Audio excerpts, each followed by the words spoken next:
I thought she was parked, but she was just sitting at a red light, so that's okay. By the way, it was a long light because the whole time they didn't move. That's true. That's true. Let's head north to Hartford now. Yes, Katie Cohen is joining us live right now. She has more on the conditions out here tonight. Katie, how are you?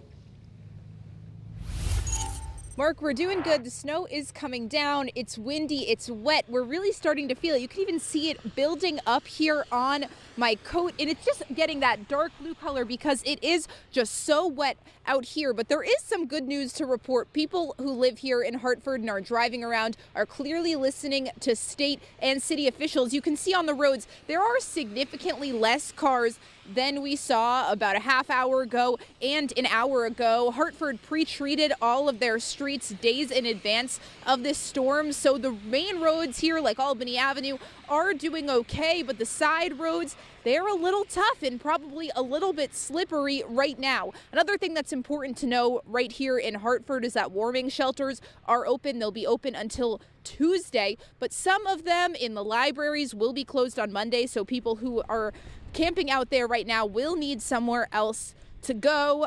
There are some people who have been walking around. We have been talking to some of them. They say they're just getting out for a walk or heading home from a family or a friend's house. And we did just check in with West Hartford officials, getting updates from them as well.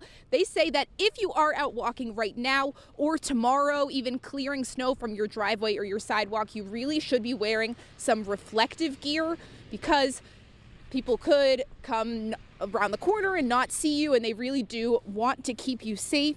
As I mentioned, it's getting wet and cold out here, so we're going to take a little break and check back in with you in a half hour with the conditions here in Hartford. Your reporter live in Hartford, Katie Cohen, Channel 3 Eyewitness News. All right, Katie, thank you. And we've